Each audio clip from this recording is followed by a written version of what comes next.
recording is what it says. Oh, yeah, we are live. What is up, everybody, and welcome to episode... Someone tell me what episode it is. 26, maybe? It might be 30. I think it's 30. Wow, we're really That's the number I've got in my head. But I'm telling you, I do this every week. Yeah, episode 30. Welcome to episode 30 of the Hot Stove Podcast. I'm your host, Zach Nunez, and I'm here with at least two of my co-hosts at the moment. That's right. This is Josh. Right. This is, what was I? Chester, yeah. Mm-hmm. So we're trying out, excuse us while we work out some technical things right now. We're trying out we're on Skype now instead of Zoom, only because I didn't want to pay the $15 a month to be able to record Zoom calls. So we'll try this out at least tonight, and if it goes well, we'll keep doing this moving forward. If not, we'll figure out something else. It's not a big deal. Anyway, Skype. Housekeeping notes, make sure to follow us on Twitter at HotStovePod. That's at HotStovePod on Twitter. And also make sure to, here on the YouTube side, make sure to smash the subscribe button, smash the like button, smash the notification bell as well, and leave a comment if you feel like commenting. So, couple of things going on tonight. Shouldn't be too heavy of a show or anything like that. We got some trivia, and then afterwards we're going to go over our MLB All-Star teams. So All-Star voting opened last week. We figured it would be a fun thing to do on the show. Talk through our picks for All-Star and debate some of them. I know a couple of them will probably come up for debate. Josh and I were talking about beforehand that a couple of them are kind of indisputable. There's some players where like, yeah, of course. And I don't know what criteria you guys are using, but I know a lot of people, like, the reason that all-star teams get set up the way they do is because people just vote for the person they know. Yep. Me, the big-brained baseball enjoyer, if you will, I tend to base my all-star votes off of who I genuinely think is having the best season at the position, irregardless of, like, profile or something like that. Sure. Yeah, I mean, I'd love to see some weirdos get up there. Yeah. It won't divert too much.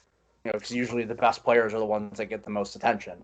But I got a couple in there that some people might not think about. But first, before we get to that, Mark might hop in at some point. He said he'd probably be a little late. So I assume he'll be here at some point. I just don't know when. But we had to start a little early tonight because Josh is going to see Raiders in the theater. I wish I could go. That's right. I've been meaning to go because they've been doing it all weekend. Oh, okay. So this must be the last night? Tomorrow, I think, is the last night. So I might go tomorrow. Nice. Yeah, my dad just texted me. He's like, "You want to go see a movie Tuesday?" And I was like, "I guess, yeah." Yeah, and then it's Raiders. You get to see one of the best movies of all time in theaters. Exactly. I've never seen it on the big screen before. They do it not too infrequently. By the way, we're halfway through the first quarter, and Philadelphia's up 17 on the Hawks. So, so much for game one. Game one, it's 23-6 right now with 5 minutes left in the first. Maybe it's that Ben Simmons difference guarding Trae Young tonight. Yeah, I mean, usually you want to put your best defender on the other team's best player. So hopefully right. Doc Rivers won't make the decision of going 8 straight minutes without any of their starters on the floor. That's just a thought. That's analytics. Right? The last game, in game one, from like halfway through the first quarter to like halfway through the second quarter, they didn't play a single starter, and their plus-minus was -14, which very clearly lost them the game. Like, just absurd. Yeah. So hopefully he won't make that decision again tonight. And it seems like they're coming out hot. But they are the softest team in the league. So if they face any adversity, they will crumble.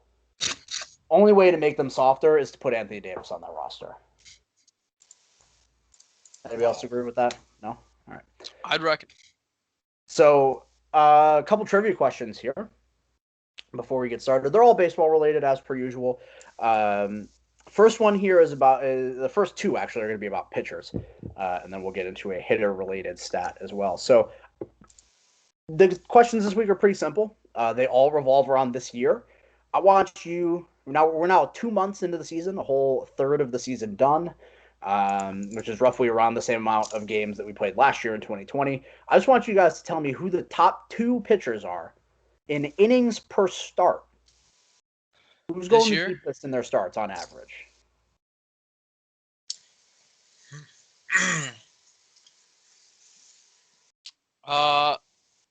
Shane Bieber. Incorrect. Wow. Jack Flaherty. Also incorrect. Okay. I'll tell you, there's one in the American League and one in the National. Who's going deep? Who's a real workhorse? Who loves to fight? Zach Wheeler.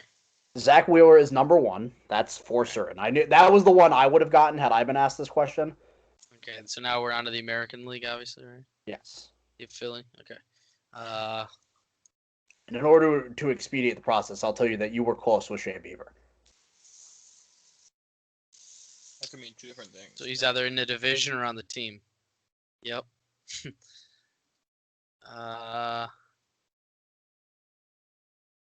Or did you mean Garrett Cole?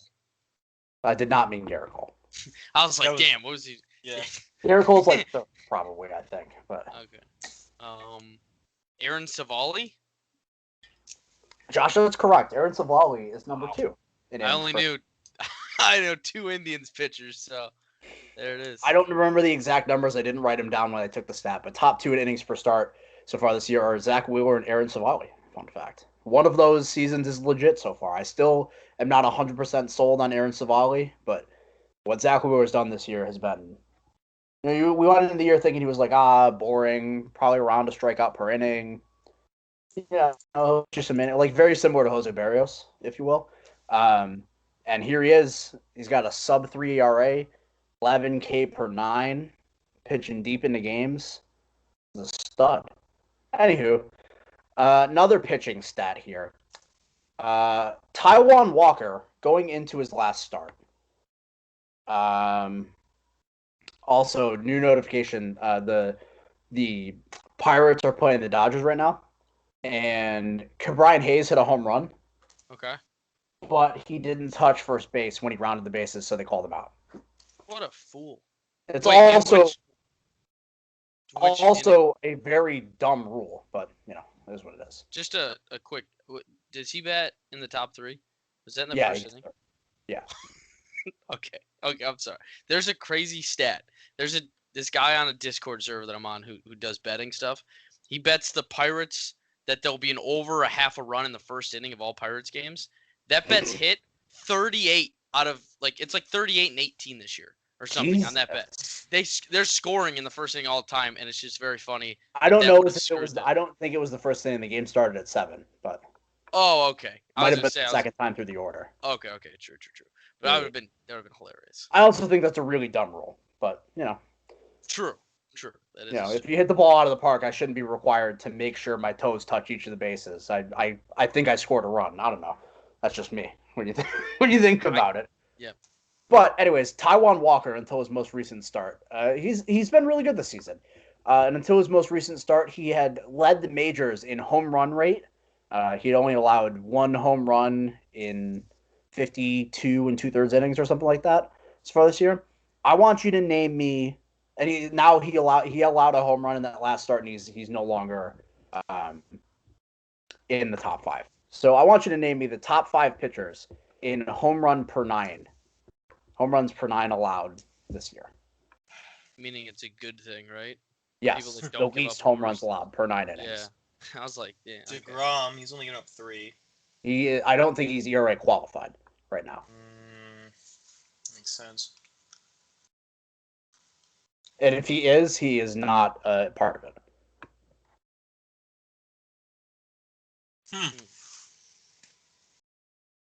I feel like some of the better pitchers just give up a lot of solo home runs. Because that's usually how it goes. Remember 2019 with Verlander? Oh, Verlander. Scherzer gives up a lot of home runs. That's the only run Scherzer gives up is home run. Yeah. What about Walker Buehler? Nope. As we just heard him give up a home run. Well, yes. I compiled these stats before the game started today, so it was before today's action. The most updated stats. I know this. There are 2 National League pitchers and 3 American League pitchers. Shohei Ohtani? Incorrect. I'll tell you this: the American League pitchers, there's 1 in each division. Oh, that's fun. Zach Means.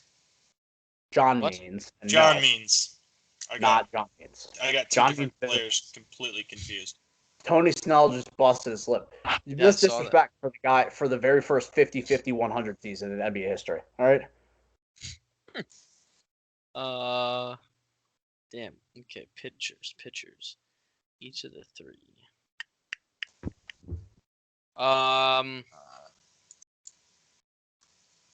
Who's in the? Oh, Zach Greinke. Incorrect. He's leading the majors in innings pitched so far this year. Fun fact. I mean, what are we talking about here? I feel like I'm just stumped out of my mind right now. Yeah, you're gonna have Are to these- dig. These aren't really I was the gonna obvious. say, are they good pitchers? Like is Matthew Boyd on this list or? Matt Boyd is not on this list. He has started to fall apart as of like the last 3 How starts. dare you? Is that where I'm his looking home run now? rate has started to fall apart. Had you asked me 2 weeks ago, Matthew Boyd would have been like number 1 because he hadn't given up a home run yet. Oh Jesus. Glass now. Incorrect. Wow. Rodon. Nope. Oh, I feel like this guy is had like a really sub 1 ERA. The hell? Only giving up homers. I'll tell you, it's not a twin. Not a twin. It's not Jose Barrios. It's not a twin. It's not Boyd. Then it's not a Tiger, probably. No, not that. I mean, I feel like I'm running out of. It's not Sivali again. Baker, and it's not Aaron Sivali. Wow. Lance Lynn. Nope. Brad Keller. No. He gave up like 6 home runs on opening day. I thought they were all singles. Wow. Why is this so So I'll much give you a harder? hint.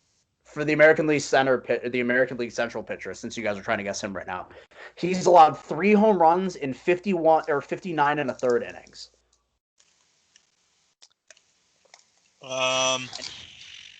He was not in the division last year. Dallas Keuchel. No. Nope, he was. Yeah. So somebody that got traded for. It's not a twin. I don't know of any Royals that they signed. Did the White Sox sign anyone to come in and pitch? The Tigers didn't, did they, kid? Or it could have been. Wait, what's the Tigers' rookies? It's not any of the rookies. Oh, okay. I thought it was gonna be a trick question that they weren't in the division last year. Wink, wink. Well, and Cole and Mize both debuted. So it's got to be Lance Lynn. He sucks. That's what I said. Josh already said it, and that's not. Yeah. Damn it, Mark. I mean, these are baseball questions. Mark! Wow. I mean, what are we talking about? Oh, this should be like. The You're easiest really single whittling down the player. list of Alright, American League Central pitchers. Screw the Central. I I quit. mean, I quit the you Central. quit the Central? Yeah, I'm going elsewhere. Ryu? No. He's Doogie Cheeks this year. Can't quit the Central just like that. Steve Motts? It's not him. He sucks. What about I actually don't know who this guy played for last year, so it doesn't matter. Brady Singer. No. Jesus. Damn. Nathan Eovaldi. Nathan Eovaldi is number 1. Bingo! He has allowed 2 home runs in 66 and 2/3 innings this year. Excellent. That's All right. correct. Good job. Thanks, bro. Who else out west? Yeah, who else out west is a good question. I'm Not an quitting. Angel. They can't pitch. No, not this year especially. These guys are falling apart. Frankie Montes. No. Wait, who else is in the Angel? Oh, wait. What about the Japanese fella up in Seattle? He Shohei Ohtani? No. In You Seattle. say Kikuchi? No, Yeah. it's not him. Damn No. it. Sean Manaea. That sounds like a guy who'd do it. Nope. Chris Bassett. Also no. No. Well, here's the problem. This guy had an atrocious first start. Kyle Gibson. Also, you're correct. Kyle Gibson is fourth. He has allowed 3 home runs in 65 2/3 innings. He was the one playing Brad Keller in the That game scored like 25 combined runs. And one of them has rebounded nicely. The other one has been Brad Keller. Wow. Damn. That's just rude. Poor guy. So, we have an American League Central pitcher and 2 National League pitchers. Imagine the American League Central pitcher still not being guessed. How crazy is that one? It's just insane. I feel like I know this. Somebody. And I'll give you the divisions for the National League pitchers: the National League Central and the National League East. National League Central, National League East. I'm just gonna have to. Still not Jack Flaherty. I'm gonna have to ride with Wheeler on this one. Nope. Wheeler, Nola. Those are the two. Not Wheeler or Nola. What? I mean, is this like the bad pitcher list? What am I hearing? What about no. Ian Anderson. No. So I think the 2 National League pitchers are definitively good pitchers that have played well this year. The American League Central pitcher I don't think is good, but he has limited home runs this season. Pablo Lopez. No. He's a good pitcher, though. Okay. It's not Max Scherzer, right? No, it is not Max Scherzer. Definitively good pitchers. And I'm like, yes. Yeah, that guy. I think that guy's good. You think so?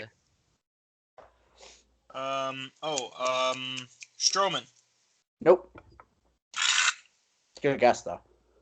What's happening? My brain is rotting. I don't know. I'm out of the betting game for baseball. I don't really even look at pitching lineups like that anymore. I don't know. I feel like I don't even know another good pitcher in the NL East. Damn, this is where we really got to beat up on Mark, too. Pitcher was an answer to a trivia question a few weeks ago, actually. Charlie Morton. No, it's not Charlie Morton. Wait.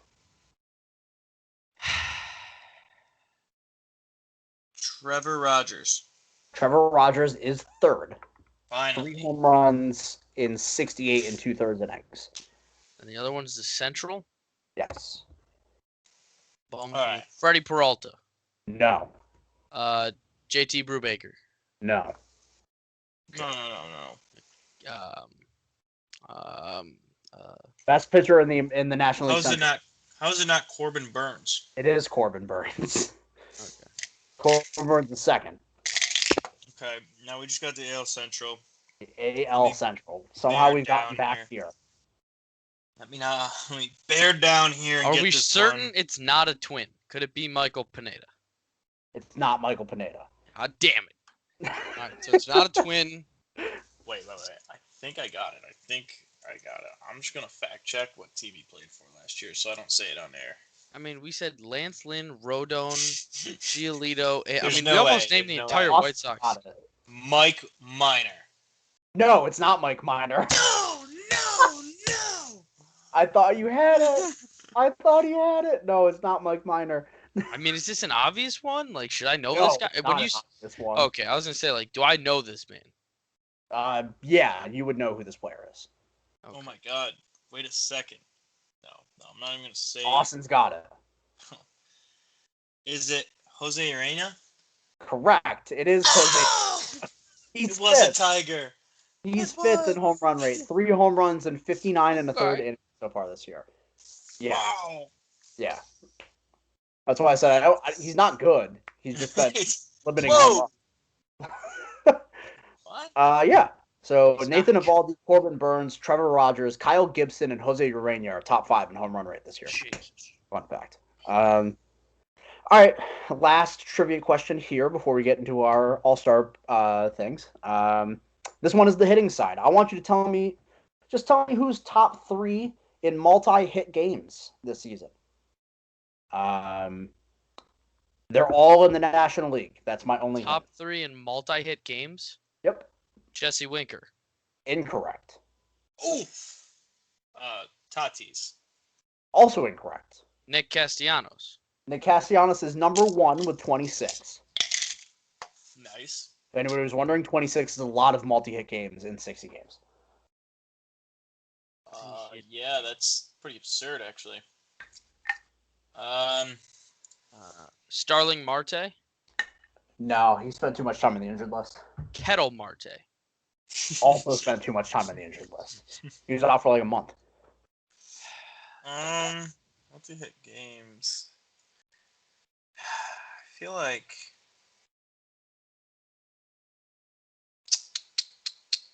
I have. I mean, It sucks because this isn't even like an average stat. Like you could have a shitty average and then just happen to have like a bunch of I will hits say come on both one of day. It's kind of players- hard.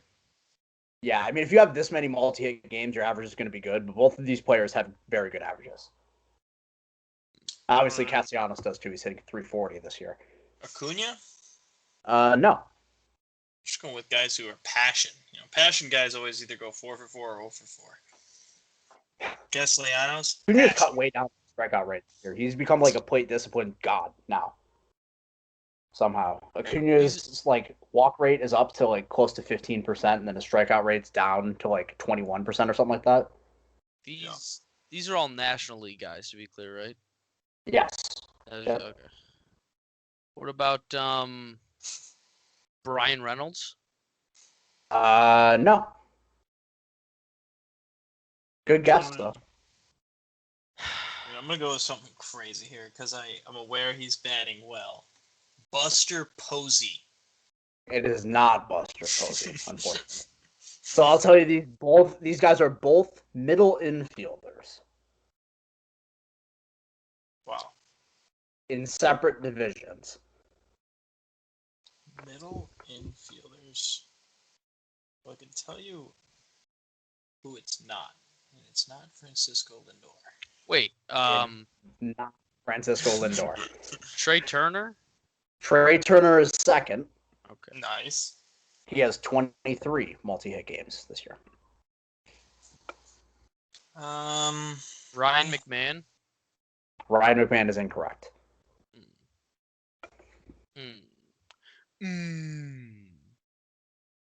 Middle infielders. Who the hell plays middle infield? Dude, the only other like good middle infielders I know are like. What about Jake Cronenworth? Nope. And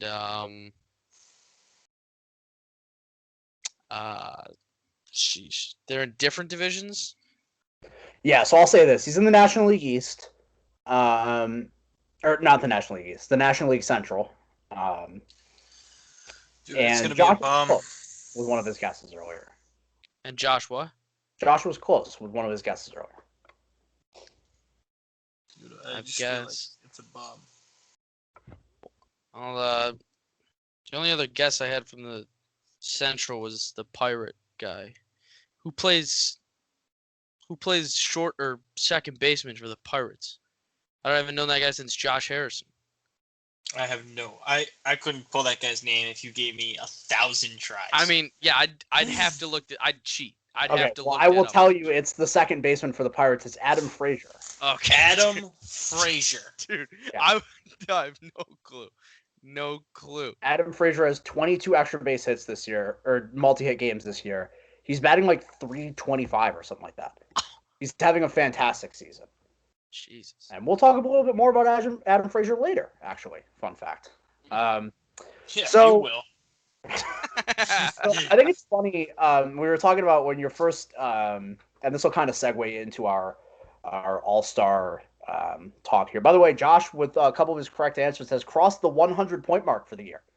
Josh is Woo! now at point. Doyle rules. I'm coming for you, Mark.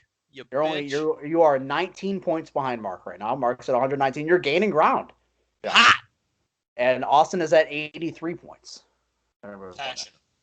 Passion, certainly.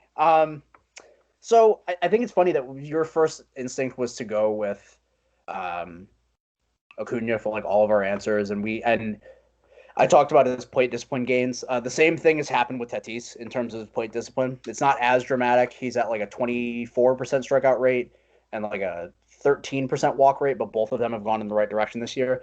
I think we talked about when we talked about the opening day home runs that we're still waiting for this generational turnover. I think this is that year. In terms of the Vlad Guerrero breakout, who was on pace to hit 340 home runs as a 22-year-old. In terms of both Tatis and Acuna challenging for 40-40 seasons, younger than the age of 23. Obviously, you still got Juan Soto, who's quickly becoming one of the more underrated players in baseball somehow. Yeah, I think this is the year where we're officially seeing like Brian Hayes, for example. I did predict before the season started that he'd have a quite the year, and he looks incredible so far in the limited action we've seen from him because of the wrist injury. You know, Jazz Chisholm, Trevor Rogers, Corbin Burns, like all we're starting to see that. I think this year we're starting to see that generational turnover, and it's reflected a little bit in my all-star selection. So we're going to go position by position and talk about who we picked to be in the All-Star game this year. It's that simple. Like I said, voting is up online. I'm going to pull up the thing right now so I can see people's stats. Did you do one, Austin? Yeah.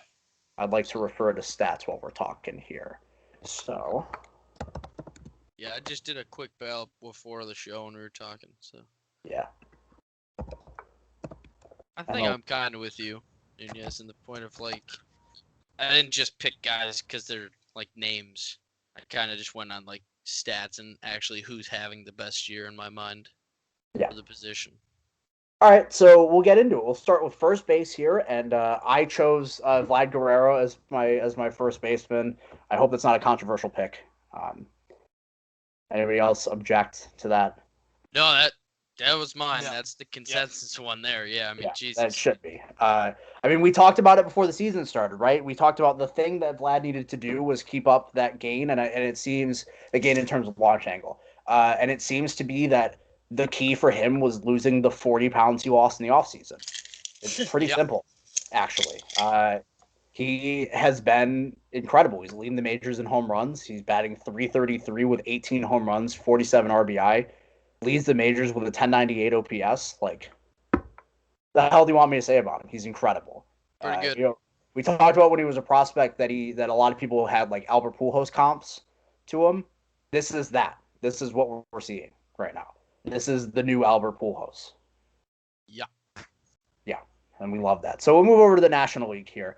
I'll talk about my pick first. I picked Max Muncy from the Dodgers as my first baseman pick. He's only batting .262, but as per usual, he has incredible plate discipline. He's up to a .945 OPS with 30 home runs. What about you guys? Yeah, I also picked Max Muncy for this one. There's not a clear standout, I don't think, over here. I was kind of shocked at some of the numbers. Like, me and you talked earlier about Jesus Aguilar. Probably would be an honorable mention. But Max Muncy was my pick as well. I went with Jesus Aguilar, actually. Just, I mean, I don't know the actual statistic on this, but I feel like his RBI, his share of runs produced on that team has to be probably pretty high. I would assume, especially compared to someone like Max Muncy, playing for the Dodgers and whatnot. Yeah. So I just like him. I like going the underrated guys too. You know what I mean? This is why I like All-Star voting, because it's What am I going to tell you your picks are wrong? I don't care. You should. Unless you do something really, really stupid, then I'll tell you your picks are wrong. Wow. So American League second baseman also was pretty easy for me. And we'll double up on teams here because I chose Marcus Simeon as my second baseman in the American League. He's batting .294, having a great bounce back year after the dud that was 2020. We talked about a couple weeks ago that his batted ball data has been really bad. Like, he's been like grossly outperforming his expectations, and it's started to correct itself a little bit as of late. So I think this is just how good Marcus Simeon is. I'm not sure. I'm not sure what we'll see moving forward. I doubt we'll get like a 30-30 season like he's on pace for. But I guess things have been stranger. He's hitting 294, 13 home runs, 895 OPS. It's good enough for me. Second base is also not a very competitive position, with the exception of Whit Merrifield, who I also considered with his major league leading 17 steals to this point of the season. So whoever said Whit Merrifield was done running at the age of 32 has clearly been wrong. Is on pace for a 50 steal season right now. So good for him. Honorable mention of the second base position. Who'd you guys pick at second base in the National League? I'm a Coors guy. I went Ryan McMahon. Honestly, I don't mean to be rude to all these players. Weak position, kind of in this league. It's really take your pick. Honestly, not much. I think he has the highest OPS of all these second basemen. It's kind of what I look for. He's batting it's 260, which has got to be of any or highest OPS of any second baseman. It's got to be close. He's fifth. I mean, is he? He's behind Adam Fraser, Nico Horner, Ozzy Albies, and Gene Segura.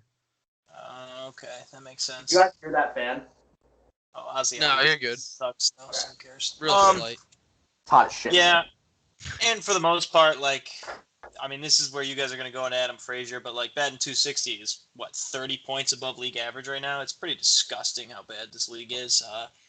13 home runs and around, honestly, the RBIs being 33 for 13 home runs is a complete product of how dog his team is, and there's not much you can do about that. When you have an 800 OPS and you have 13 home runs, you're supposed to have more than 30 RBIs. I mean, that's just. Yeah. What can you do? I also went with Ryan McMahon. I know Josh is a big Ryan McMahon guy, so. It's in fantasy. My fantasy team coming up big so far. Simeon I will say that had he not gotten injured, Jazz Chisholm would have been my pick.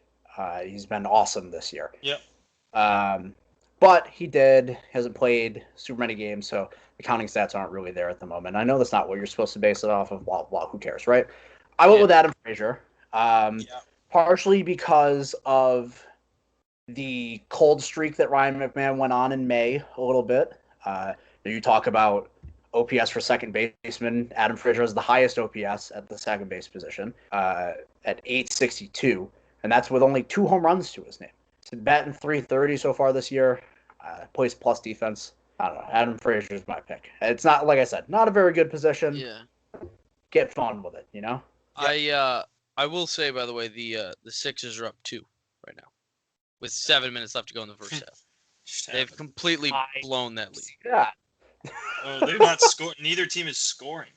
Yeah. Yeah. All right, so we'll move on to third base here. With my pick in the American League, I went with Rafael Devers, batting 273 with 15 home runs so far this year. Yeah. Let's see.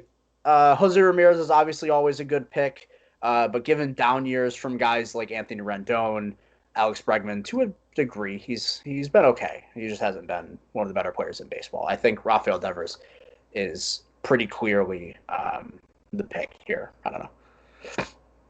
Yeah. Yeah. Yep. Market. Right. We got a consensus. Then the National League third base is a fun pick to make. A lot of good players. Arenado has been really good this year, as he always is. He's exceeded my expectations a little bit for even how I thought he would play in his full season in St. Louis. Austin Riley is a really good pick. He's been fantastic this year. He's finally figured out the way to merge the power with the plate discipline, because the last couple of seasons he's had real problems where he's been selling out for power a lot. So he's been batting like 220.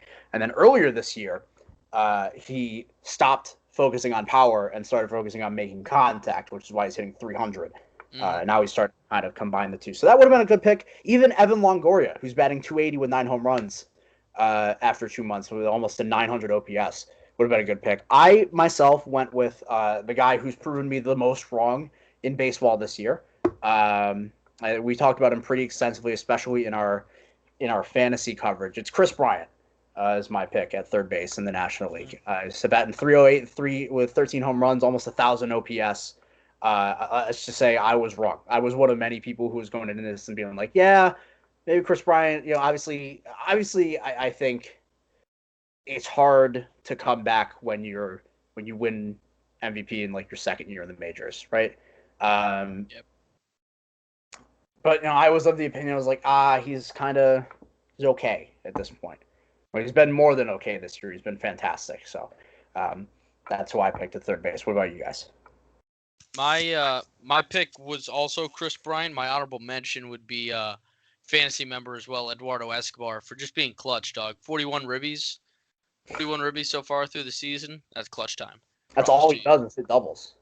That's facts. I'm pretty sure he had like 8 in one game. I watched that game early in the season.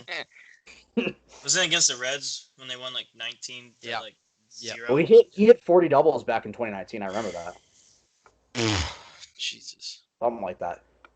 Some ridiculous number. I will acknowledge Chris Bryant is the best. However, not my vote. My vote is a narrative vote between two guys. Honorable mention, Nolan Arenado, the narrative vote. He's going to be garbage. He's not playing at Coors, and he's still obviously a fantastic player. But the narrative vote is an old man playing for the best team in the league, Evan Longoria. They do have the best record in the National League right now. They have the best record in the National League, unbelievably, and it's off the back of the old geezers like him and Buster Posey. And Brandon Crawford, goddammit. And it's not too weird to say he's up there with the third baseman this season, the way he's playing. I mean, it's pretty insane. I know most of his work was really in the first, 4 weeks of the season, but, you got to give some respect to the old man. Get him back in the All-Star game. I'd totally welcome it. I would like to correct myself real quick. Eduardo Escobar hit 48 doubles in 2018. And then in 2019 led the majors with 10 triples. This guy's an extra base hit machine. Dude got 30 wheels. doubles. He's hit at least 29 doubles 4 different times. Yeah. So. Man can eat. Anywho, shortstop. Shortstop's loaded every year. It really is. Carlos Correa's had a really good bounce back year. Tim Anderson is always really good. Bo Bichette, even with his OPS not being as high as you would think it would be, has been pretty good this year. But again, to me, similar to third base, Xander Bogaerts stands head and shoulders above the rest at the position.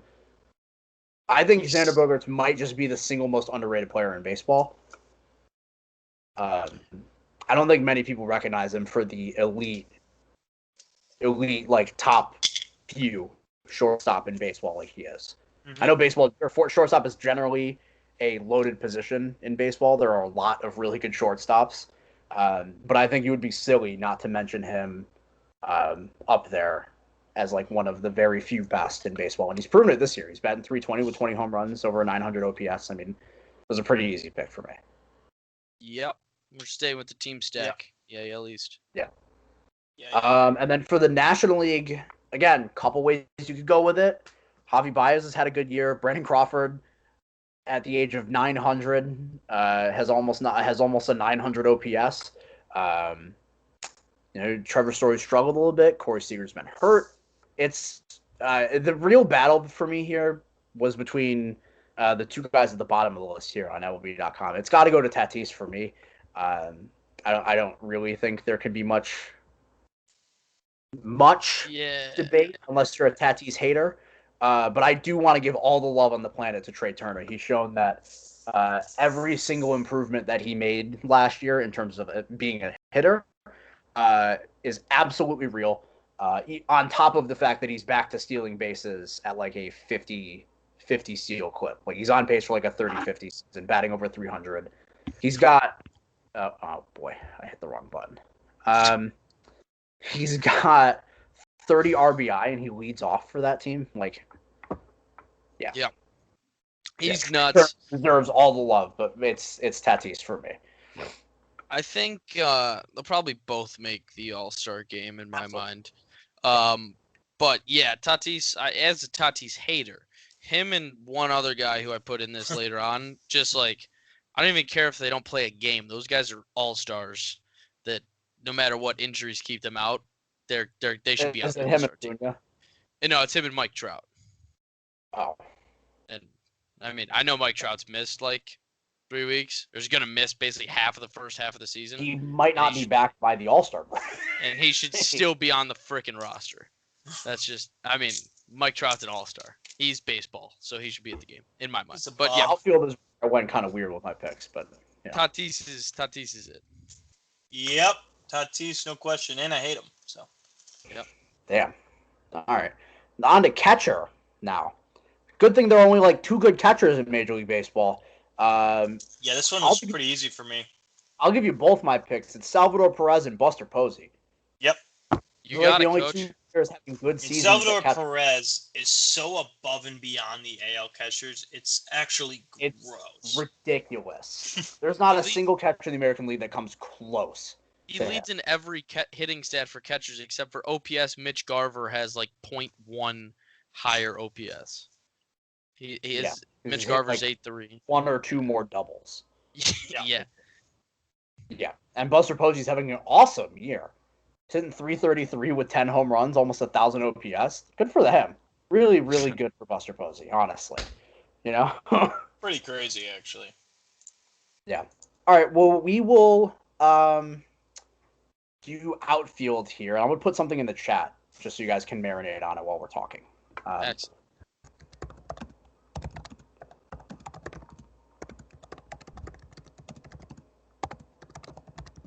Yeah, do you want to start with our AL outfield? Can somebody start with the outfield? I'm sorry. I'm so I didn't mean to do that. Did Byron Buxton, is he playing? Has he played all year? He's injured, right? No, he's missed like the last 3-4 weeks, which is why I left him off of my outfielder list. I was going to say, because I was looking through his stats and like he was going to get put on, and I'm like, he just can't. Yeah. Yeah, I was like, this guy, he's just not playing. Okay, so without him, again, I said Mike Trout. Mike Trout's just the guy. I mean, he has to be there for me. I don't know. I don't even know what there is to say. Like, that dude's just, he's the dude. I don't know. All right, I just put something in the chat. By the way. Mike Trout, and then the guy who was one of those guys who I just, like, kind of saw based on like, stats on MLB.com, Adolis Garcia.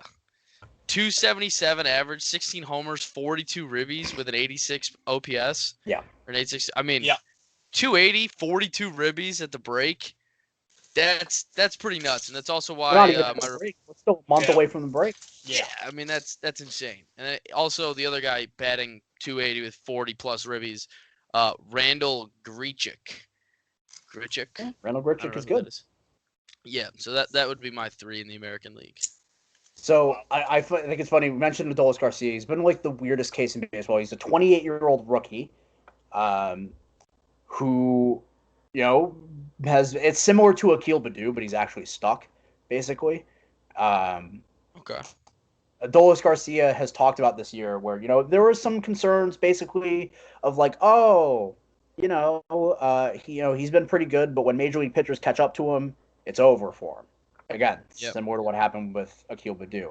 And he's talked specifically about how him and the hitting coach have been working on adjustments to adjust to the adjustments of major league pitchers, and it's been able to sustain itself. So, I mean, he's proven that he belongs in the major leagues this year, and he's one of my picks as well for the American League outfield. What about you, Austin? Do you have Avisail Garcia, Adolis Garcia on your list? I did have Adolis Garcia on my list as well. Okay. My other 2, I'll just go into both of them. One of them I went with was Cedric Mullins of the Baltimore Orioles. Since 323 with 9 home runs, he's on a 25-25 pace with a 928 OPS. The big thing, it's a real tangible change for him that he's made to be an actual good hitter. He was a switch hitter before this season and could not hit from the right side of the plate, so he ditched it, and he's just hitting lefty now. And he's been fantastic this season. So I wanted to give him that cred. And then I went with the man who surprisingly is staying healthy is Aaron Judge. He's batting 295 with 14 home runs through 2 months of the season. So that is also my 3rd guy. And along with what Josh said about Tatis, I feel like Aaron Judge has been pushed too much as the face of baseball to not make the All-Star game. But also, he's been playing really well. Yeah. So. Yeah, well, you know, he's a bum. So. Okay. I also had a problem with on MLB.com. It doesn't list like certain guys who are just DH eligible. Like for example, JD Martinez, who probably does play mostly DH, but like I'd put him in Plays the outfield. exclusively DH. He plays exclusively DH. He played like 2 games in the outfield this year. What about Austin Meadows? Is he also Plays exclusively DH? Those guys are exclusive DHs. You think JD Martinez can field in the year 2021? Well, JD Martinez no, but I think he's like I thought he was like a wink, chiggle outfielder, but mostly just DHs. I mean, yeah. If he plays, if he plays in the throw field, him in right field. Yeah, okay. But he's not good at it, and he never does it. I gotcha. Him and Jordan Alvarez are basically similar in terms of their outfield playing time. I gotcha. And Giancarlo Stanton. Giancarlo Stanton won't play a single game in the outfield this year. He hasn't yet. So yeah. All right, that was just my little strife. All right, National League outfielders. You know what's funny? I had to redo this earlier today because the first time I did it, I completely left off Ronald Acuna. Yeah, I went with Ketel Marte instead of Ronald Acuna on the first one, which is fine. And he missed like a month. If he hadn't, he'd probably be one of my picks. He's fantastic. Love the dude. But Acuna is absolutely on mine. Again, what the hell do you want me to say about him, right? I'll talk more so about the other two guys that I picked, both from the same team. Same. I went with Nicholas Castellanos and Jesse Winker as my other two outfielders this year. That is quite possibly the best 1-2 punch in baseball at the moment. They've combined for 29 home runs. They're both batting over 350 for the season so far.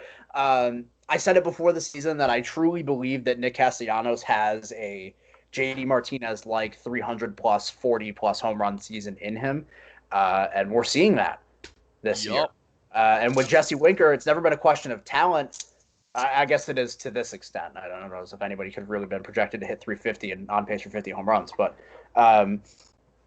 but it's been a question of health. And as long as Jesse Winker stays healthy, man's going to hit. So Acuna, Castellanos, Jesse Winker were my picks for outfield. And I believe the rest of you had those same picks as well. Yeah. Exactly the same for me. Yeah. So a couple of honorable mentions, at least in my mind. Obviously, Juan Soto has had a pretty good year. It's been heating up lately. Brian Reynolds has also had a good year himself, hitting 286 with 8 homers. Tyler O'Neill has been fantastic for the Cardinals. Who else? Starling Marte, again, had he not been injured, would have been a honorable mention. Same with Ketel Marte.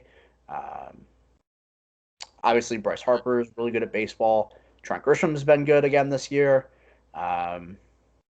Let's see. Nunez, do you happen to be watching the Sixers game at all? I mean, it's on in the background. I'm not really watching it per se. So Embiid just got teed up.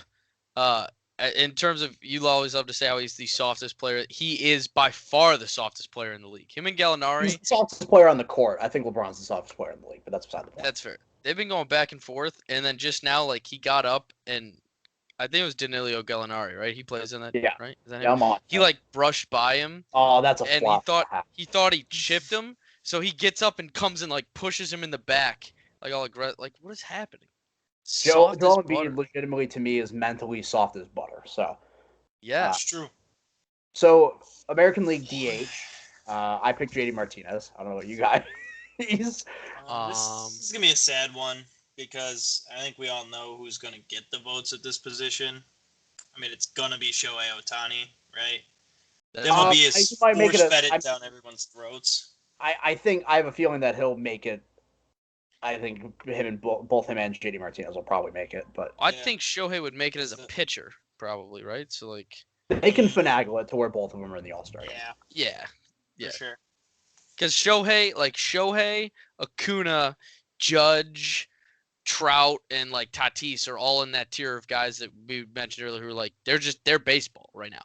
Yeah, those guys are baseball because they're all very good at baseball. Sure. Yeah. 3 Red Sox on the ballot. How's that feel? Red Sox have had a grand season this year.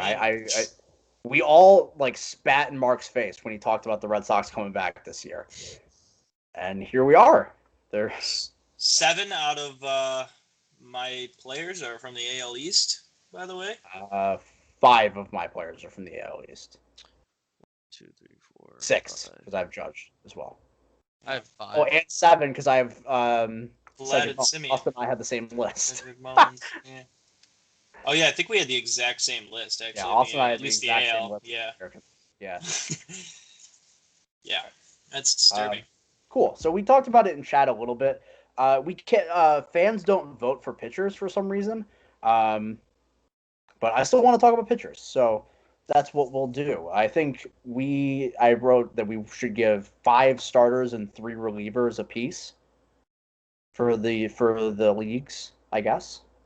Sure. So if you guys want to do that, if you have any names you want to throw out off the top, I have a few to bring up. The Indians closer, I think he's got to James be close to. Grimchak, No, Emmanuel Clace. Pato. Oh yeah, Clase, yeah. Is he leading the league in saves, or he's got to be close, right? Doesn't he have No, Melanson is leading the league in saves. Oh, okay. 19. Dude's like 37. Yeah, 30. he's the closer for the Padres. Yeah, Oh, that makes sense. that's all you gotta be. So I think we can talk starters for a moment here. I will go with my 5 National League starters. I'll start with that because those are that's the easiest list for me. My 5 National League starters are Jacob deGrom, Max Scherzer, Brandon Woodruff. I will go with Corbin Burns as well. 2 pitchers from the Brewers, and Kevin Gausman as my 5th National League starter. Pitched to 77 2/3 innings with a 1.27 ERA so far this year, 93 strikeouts in those innings. Kevin Gausman, I don't know what's up in San Francisco, but they figured out something in the water. They figured out pitching there. They're getting him. They're getting good stuff out of Des LaChristmas, and they're Discofani, Alex Wood. Alex Wood is the other one that I was thinking of. Yeah. Yeah, it's pretty so those are my picks. nuts. Those are my exact 5 picks for starters in the NL as well. It Trevor Rogers, honorable hurts mention. me to leave out Zach Wheeler. Zach Wheeler's been really good too. Yes. I don't know. I mean, Jack Flaherty wins category. I mean, didn't he start 8-0? He's got a sub-3 ERA. I'd put him in mind. Oh, That's so who would your 5 be? I mean, if I had to kick out someone from your list, because I can't really make a list of my own in my own head. Who's the other? Did you say Woodruff and Burns? Yeah. Get rid of Woodruff. Who cares? Oh. Woodruff has been better than Corbin Burns this year. Get rid of Burns. I think Woodruff has like a sub 1.5 ERA or something like that. His ERA is 1.42. He'll stay. Corbin Burns also has a sub 2 ERA. That's beside the point. Yeah. Yeah, I mean the NL is just loaded with pitchers. So let's talk American League here. American League, we'll go with Mr. Sticky Situation himself, Garrett Cole. I'll take Tyler Glasnow as well, who is somehow shucked aside the innings concerns and moved into being a top-tier pitcher in Major League Baseball. Pre-injury, I'll give John Means his 2nd All-Star appearance because he was an All-Star in 2019 as well. Fun fact. At least I think he was. Give me a second. That makes sense. I believe he was. Yep, he was an All-Star in 2019. So John Means get his 2nd All-Star appearance. I'll take him as my 3rd. I will go with Carlos Rodon at number 4 as another American League pitcher who's taken a great leap so far this year. I mean, I could go weird with it and say Rich Hill and leave out Shane Bieber if you want me to. I don't want to, but... Did you say Kyle Gibson? I didn't say Kyle Gibson. Wow. No respect for the old man. Yeah, I mean, Shane Bieber's better. That's beside the point. I mean, Shane Bieber is better. So, I mean, I'd go with Shane Bieber then. I don't know. I feel like that one works itself out pretty easily as well. Yeah. Yeah, I don't have anyone to argue for that one. Casey Mize, honorable mention. Casey Mize. Trevor Rogers was another one that I felt bad for leaving out in the National League. Yeah, he's been pitching very well. Yep. And then relievers for the National League, give me Craig Kimbrell, who I've also been very wrong about this year. Kind of, at least. He's pitched well. Let's put it that way. Josh Hader for still being the best reliever in baseball. and Mark Melancon because he's leading the league in saves, leading the majors in saves. And then on the American side, I'll take Aroldis wife beater. Nice. He's had a couple rough goes in his last couple outings, right? 2 outings ago, he allowed his first runs of the season, but the last outing went perfectly fine. He's got a .39 ERA. He's been unbelievable. Yeah. So I'll take Aroldis Chapman. I will take Liam Hendricks, who's just picked up where he left off last year. 15 saves so far this year. And I will take Matt Barnes. No. Kendall Graveman as my third reliever in the American League, who in 16 2/3 innings before he got COVID, had 9 saves and had yet to allow a run this season for the Mariners. He's in a situation where he should be the everyday closer, but they keep getting Rafael Montero close opportunities, even though he's blown like 6 of them so far this year. And he should be back next week. So, give me Kendall Graveman as my third reliever in the American League. What do you guys think about that? I'm on the same page with you with Liam Hendricks and Chapman, but I'm going to go with Josh's guy, Emmanuel Clase, pumping cheddar cheese down the plate, throwing 600 miles an hour every pitch. It's pretty insane. That guy's just filthy. He's fun to watch. Yeah, so just in terms of comparison, Kendall Graveman in 16 2/3 innings has yet to allow a run and has 17 strikeouts or whatever. Let's see. Let me get the strikeout numbers. Rafael Montero, on the other hand, has pitched 26 1/3 innings. With where the hell are the strikeouts? Baseball Reference is not being very nice. Matt Barnes has a 16 K per 9 right now. Yeah, and Rafael Montero has a 5.81 ERA. That's what I was trying to say. So, but yeah, keep giving that guy the saves, right? Damn. Holy shnikes. I've never seen a reliever with a 1.7 WAR. Who is? A 1.8. Josh Hader has a 1.8 WAR right now. Jesus. As a reliever. What am I seeing? All right. Well, those are All-Star brackets.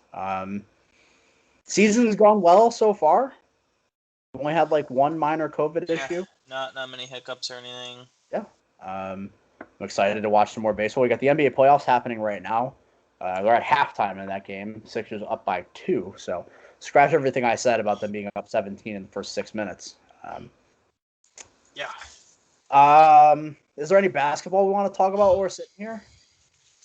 What concluded while we... in the last week, most of the series, or the remaining round series concluded. Luka tried to do that thing. Luka tried his absolute hardest, 40 in Game 7, and still losing by 15. Yeah. Yeah, like I don't want to hear the narrative for any player left in this playoffs. He just didn't have enough help because Luka was playing with nobody. I mean, his second best player was actually probably Tim Hardaway, but his second best player supposedly just did not show up and then just complained that people don't give him enough credit. Right, you saw that report, right? Yeah, I was gonna say that was weird, right? Like, should we respect you? Like, what happened to you? You were the greatest thing coming out of Latvia ever, and you turned into a loser. Like, what happened? You got traded for a king's ransom. Over here? What's that? Julio Jones got traded to the Titans. Yes. Oh, that's true too. I meant to lead the show with that, and I completely forgot until right now. So we'll talk about it. Julio Jones got traded to the Titans it was Julio Jones and a 6th in 2023 for a 2022 second and a 2023 4th round pick. I don't know what the hell else I can say about it for the Falcons side, but we'll at least talk about it for the Titans side of things. For me, it's a move that very clearly makes the offense better. I think that's irrefutable. I'm not sure it moves the needle in terms of putting them in that upper tier. Like, I think they're still a team that's like the team that's like right outside that upper tier in the AFC, just like they were last year. I think you have Kansas City, Baltimore, Buffalo, Gap, Tennessee. That's kind of how I see it. I don't know. To me, this screams Cowboys of the AFC. I don't know. Actually, that's solid in my mind. That makes some sense to me. They'll have an overpowered offense, and I think as long as their defense can just be barely below average, they should be a scary team. They lost a lot of pieces on defense, and they were pretty bad last year. Tennessee also did a lot, though, to gain on defense, right? I mean, they signed Caleb Farley, obviously, in the draft. They signed Bud Dupree. They signed Adoree Jackson. Their defense should be a lot better this year, too.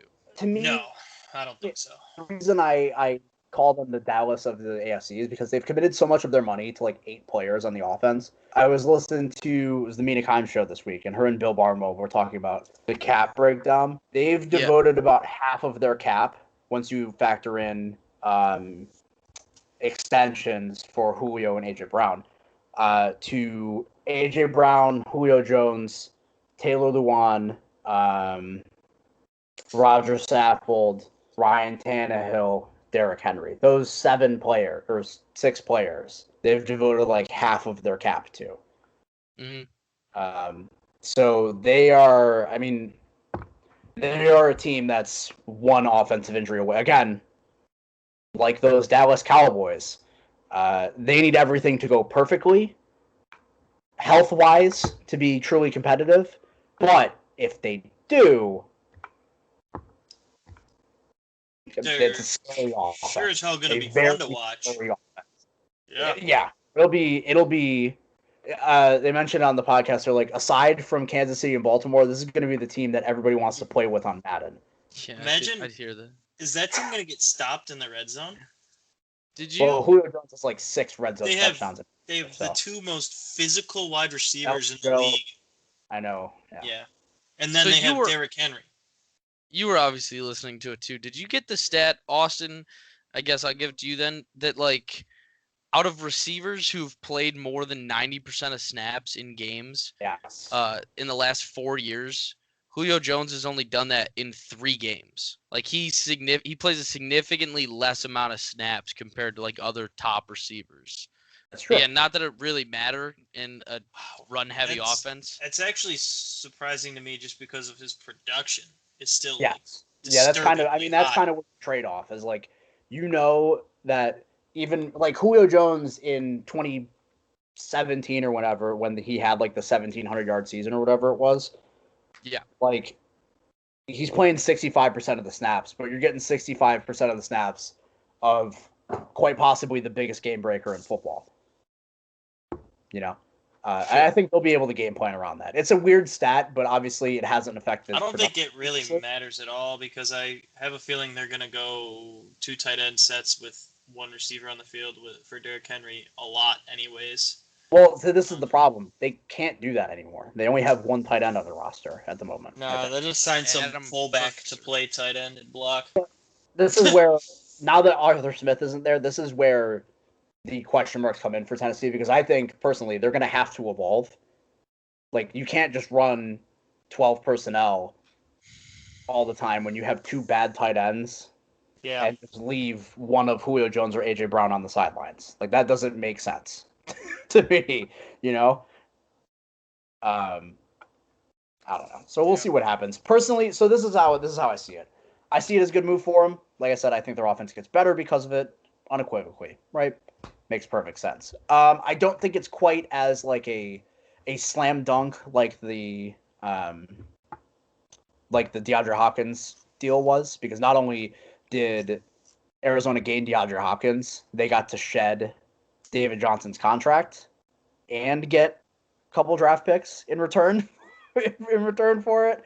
So obviously it's not as like crazy like fleeced them like that, but I do think it's a move that makes the Titans fun. I'm excited to watch them. That's a winnable division. So I understand the reason for them going out and making that move. I get it. I just don't think it's quite the like world-shaking deal that some people might be reacting to it as. That's it. I completely agree. So I know this episode was a little shorter, only an hour and 5 minutes in at this point, but Josh also has to go to the movies, so I guess we will cut it off there. Couple housekeeping notes before you leave. Make sure to follow us on Twitter at Hot Stove Pod. That's at Hot Stove Pod on Twitter. Also here on the YouTube side, make sure to smash the subscribe button, smash the like button, smash the notification bell as well. Excuse me. And leave a comment if you feel like commenting. For Josh and Austin and Mark, I guess, even though he never showed up, I am your host, Zach Nunez. We love you, and we will see you next week. Yep. Farewell.